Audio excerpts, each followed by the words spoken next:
Interviewed Slavoj Žižek, the leftist philosopher, Slovenian critic who you've criticized in the past. On this show recently, he said, in a kind of Maoist revolutionary terms, he said, Trump would shake up the system and could end up being a positive force in terms of undermining the status quo. Does he have a point? Terrible point. That was the same point that people like him said about Hitler in the early 30s. He'll shake up the system in bad ways. What it means is now the left, instead of, if Clinton had won, she had some progressive programs. The left could have been organized to keeping her feet to the fire and pushing them through. What it'll be doing now is trying to protect rights that have, and gains that have been achieved from being destroyed. That's completely regressive. Well, what you're referring to is what's called theory. And the reason when I said I'm not interested in theory, what I meant is I'm not interested in posturing, using fancy terms like polysyllables and pretending to have theory when you have no theory whatsoever. So there's no theory in any of this stuff, not in the sense of theory that anyone's familiar with in the sciences or any other serious field. Try to find in all of the work you mentioned some principles from which you can deduce conclusions that yield empirically testable propositions where it all goes beyond the level of something you can explain in 5 minutes to a 12-year-old. See if you can find that when the fancy words are decoded. I can't. So I'm not interested in that kind of posturing. Žižek is an extreme example of it. I don't see anything in what he's saying. Jacques Lacan actually knew. I kind of liked him. We have meetings every once in a while, but I thought, quite frankly, I thought he was a total charlatan. Just posturing before the television cameras in the way many Paris intellectuals do. Why this is influential, I haven't the slightest idea. I don't see anything there that should be that should be influential. So maybe you can tell me why you think there's something significant. I don't see it. So yeah, I'm not interested in that kind of theoretical posturing which has no content. You say his work is becoming influential. I would question that. I think his posturing is becoming influential. Can you tell me what the work is? I can't find it. I mean, I see a lot of,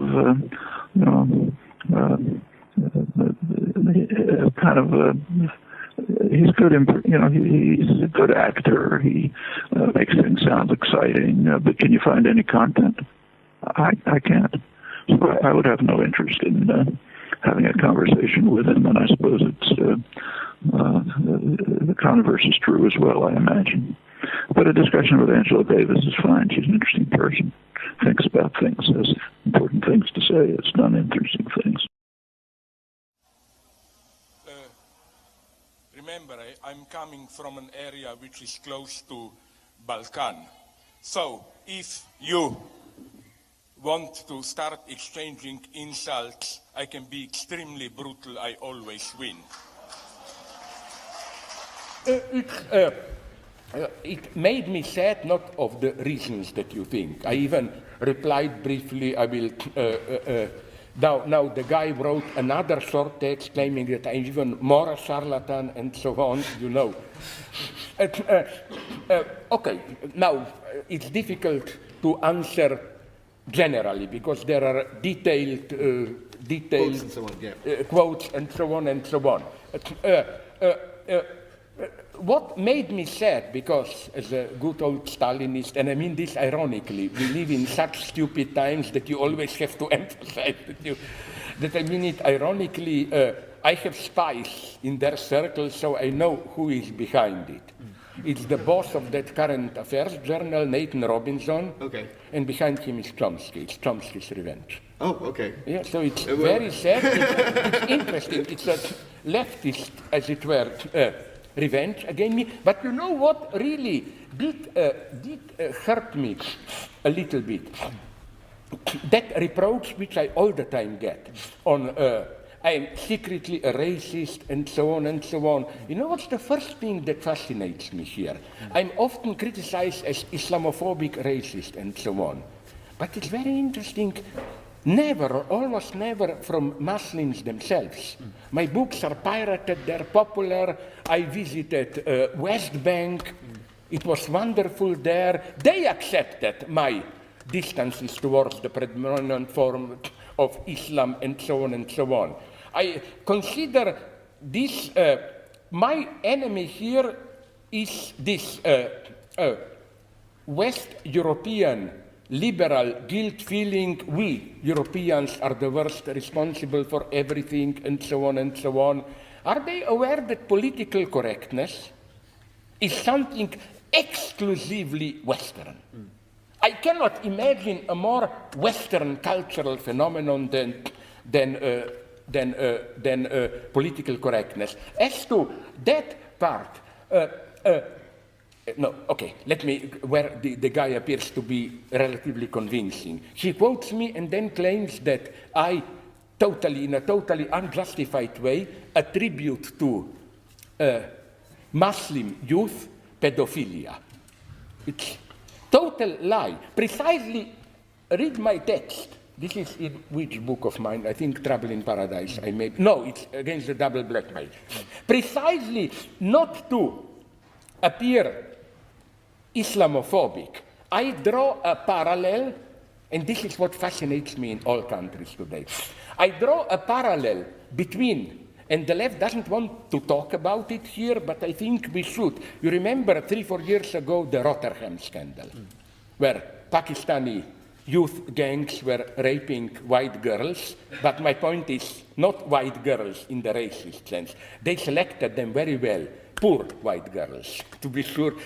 Okay, and I draw a parallel between this and the phenomenon well known also in your beautiful country, Catholic pedophilia, which is also, my thesis is just this one, that every cultural forum usually has its own, what I call, political unconscious. And my point is that in the same way that obviously what Pakistani youth people did there to girls they were raping, it was not simply youthful brutality. That's my point. It's part of a culture. Every culture has also its obscene underside. In the same way that, and I read very good Catholic, critical Catholic analysis, pedophilia is part, a kind of underground of Catholic identity. If nothing else, you can clearly see this from how the church reacts to it. You know, how strictly, in Slovenia at least, we have the same problem. The line of the church is, this is our problem, and they put pressure on parents not to report it to police, and so on and so on. So, and it's not only them. For example, I forgot in which of my books, I think in Trouble of Paradise, which one, I give also examples from other cultures, like Mexico and Canada, because it's so fashionable to be against United States today.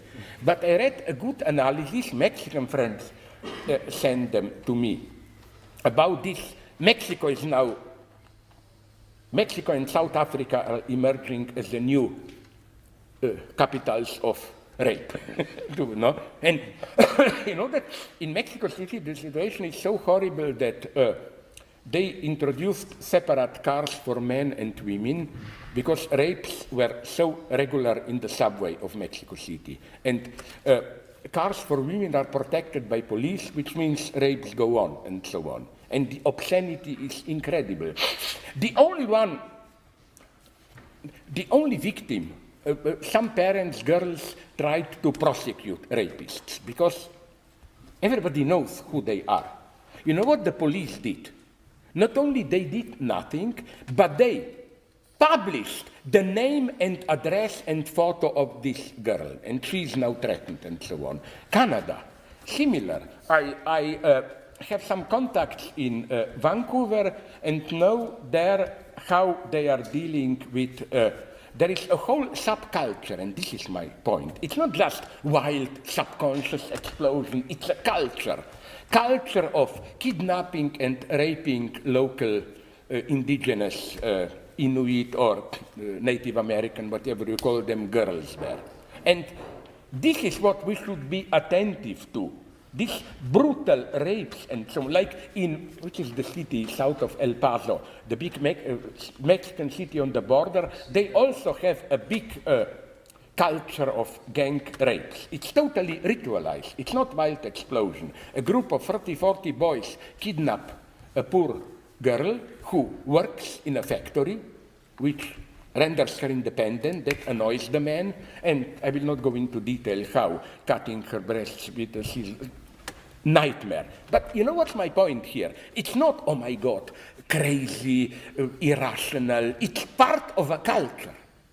And this is my point. I was not blaming, I was not elevating Pakistan youth as something particular. I say, when you want to understand a culture, be courageous enough and look at its obscene subconscious, as it were.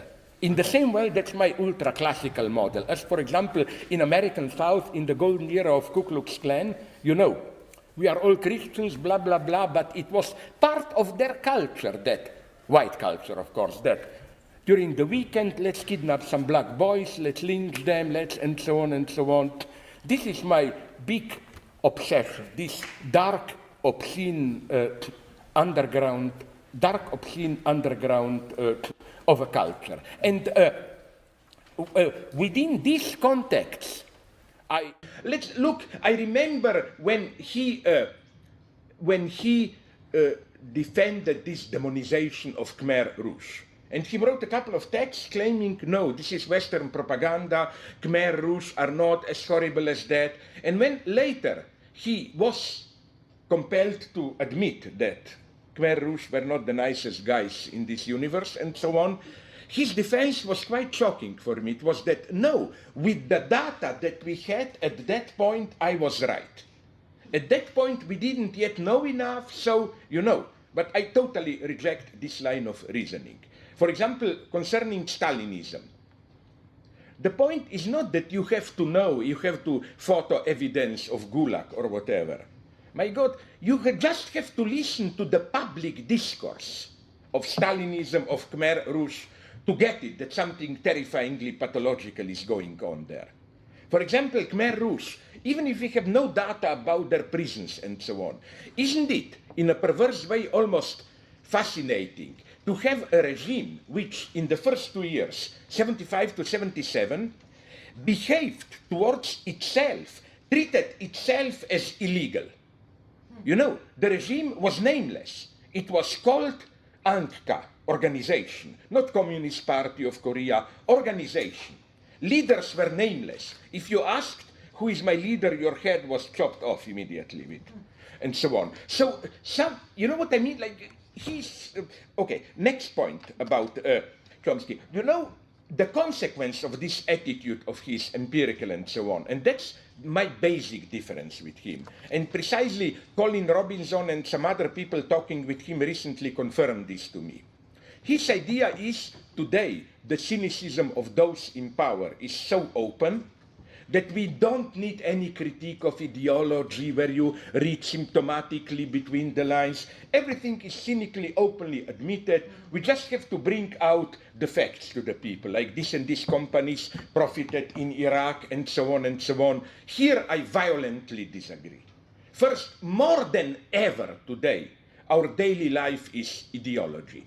How can you doubt ideology where recently, I think, Paul Krugman published a relatively good text where he demonstrated how all this idea of austerity, this is not even good bourgeois economic theory.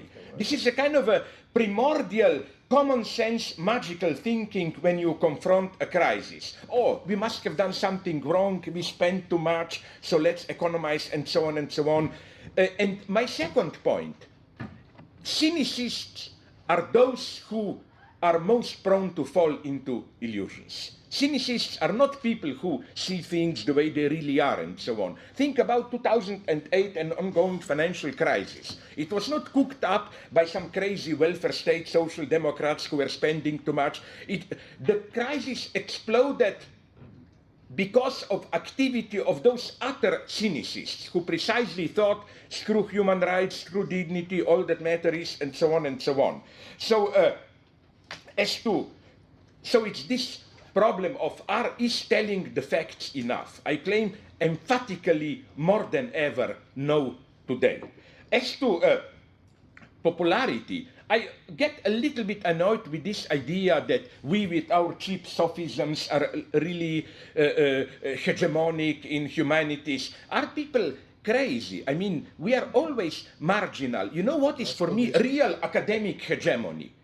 It's brutal. Who can get academic posts? Who can get grants, foundations, and so on? We are totally marginalized here. I mean, look at my position. But you are a megastar in the United States. Well, I would like to be, because I like power to brutally use it. But I'm far from that. I react so anxiously to this because a couple of days ago, I got a letter from a friend in the United States for whom I wrote a letter of recommendation, and he told me I didn't get the job, not in spite of your letter, but because of your letter. He had a spy in the committee, and this spy told him, you almost got it, but then somebody says, oh, if Žižek recommends him, it must be something terribly wrong with him. So I claim that all this, how popular we are, it's really a mask of what? Of, remember, the large majority of academia are these gray, either cognitivists or historians of, you don't see them, but they are the power. They are the power. On the other hand, why are then they in power worried? Because, you know, don't exaggerate this pseudo-leftist paranoiac idea of we can all be recuperated and so on and so on. No, I still quite naively believe in the efficiency of theoretical thinking. It's not as simple to recuperate everything we do. You know, there are different strategies how to contain us. I must say that I maybe am not innocent in this, because people like to say about me, oh, go to listen to him, he is amusing clown, blah, blah, blah. This is another way to say don't take it seriously. But this is one of the strategies. You know, there are so many strategies to counteract, and the proof that we are not so impotent as innocent is how, did you notice how against you now and against me, this old line of, these are crazy, half clownish marginals, imperceptibly is more and more combined with the opposite line. We are dangerous. We advocate violence. We are preparing a new Holocaust or whatever. This is deeply symptomatic. This mixture of we are powerless, innocent clowns to these guys are really dangerous, preparing a new terror and so on. Of course, my heart is with the second position, but that's another story. Thank you. Sorry, one very short. Laura. No, very short. Yeah. I would like so much. I'm so sad that we don't have time today, because I'm dying to ask you a couple of questions with a great pleasure that today we'll not have time to answer. Like, what about other melodramas? Nazi, White Harlan, Opfergang. What about communist melodramas? Stalinist, like, did you see Die Legende von Paul und Paula? The most popular East German film, where you have the most beautiful implicit reference to you. It's the only example that I know where the situation that you, in archetypal terms, almost describe, women reduced to the object of male gaze, it's turned around. In communist GDR, women go to a bar and so clearly objective men, you know. That's another point. I know, but it would be nice to go to this great territory of Nazi and communist Stalinist melodramas. All I'm saying is that... but I'm not sure that would actually fit my definition of melodrama. Okay, I take that, sorry. Okay, I'm tempted to